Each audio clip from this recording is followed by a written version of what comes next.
lost on the dusty air.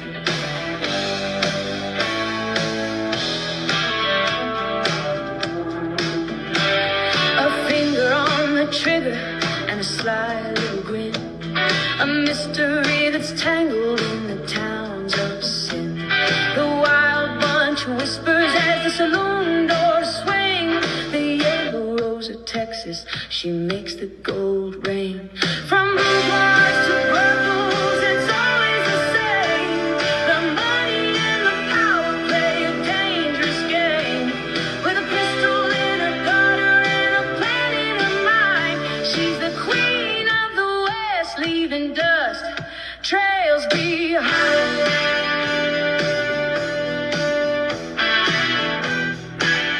Jamie here with Country Diggers. Welcome to the Speakeasy. Today we're going into Boudoirs to Brothels, The Intimate World of Wild West Women by Michael Rutter.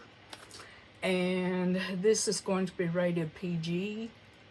Parental guidance suggested, may be unsuitable for younger children. So use your discretion, parents. We're going into Etta Clark today. All right.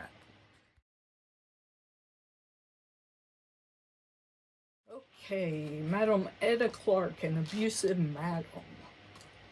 A body girl lived in fear of physical violence, an unfortunate aspect of her trade. Worse, because she was a prostitute, a fallen woman, law enforcement was frequently indifferent. Sometimes her customers doled out the abuse, but it might also come from fellow prostitutes or a madam. Some madams were physically abusive, even killing a boarder or two. Madams held a considerable amount of control over their women, and many sheriffs left it up to them to police their ranks as they saw fit. Etta Clark was a commonly woman and popular with men. She was 5 feet tall and well proportioned. She was skilled at flattering and pleasing her clients, especially the wealthy ones, and she expected nothing less from her girls. She also had a wicked temper and was said to be meaner than a rattlesnake. With a potty mouth that would please a drill sergeant, she ran a strict house in the border town of El Paso, Texas. There was money to be made, and Etta wanted as much as she could give. The harder her girls worked, the more she made. She was so greedy, she would openly steal from her girls. Like most madams, she billed her body girls for their laundry, food, rent, and sick time. She also required them to wear nice clothes, for which she charged inflated prices. If a prostitute got sick or business slowed, it was easy for her to get into more debt than she could ever pay off. Etta was happy to carry the deficit because it gave her more control. When a woman worked in a brothel, many madams felt they owned all the whore's clothes and personal possessions. If a prostitute fell too far in debt or was no longer making enough money for the house, an unscrupulous madam could throw a girl out on the street and keep her possessions.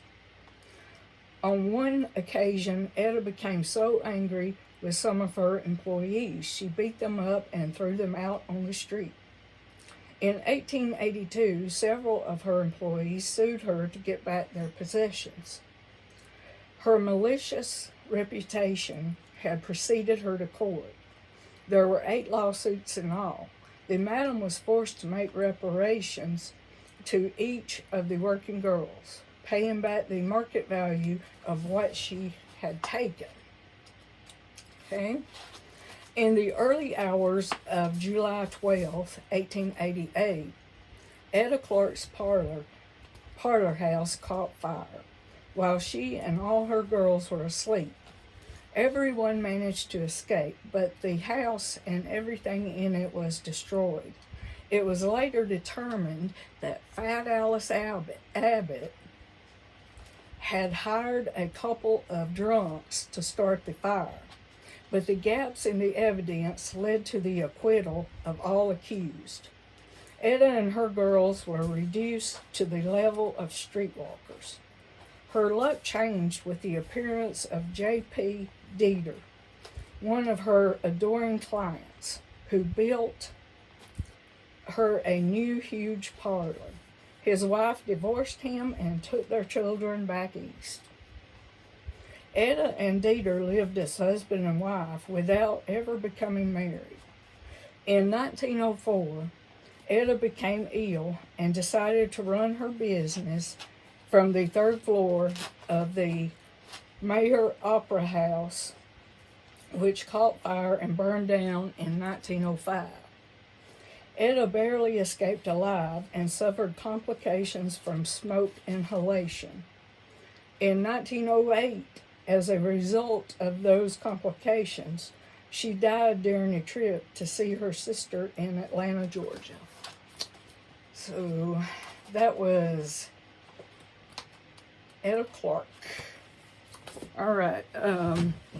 If you want the backstory on the what happened with Fat Alice Abbott and Etta Clark, the video before this one of Boudoirs to Brothels was the Clash of the Mad Madams. It goes into their feud and everything. So go check that one out.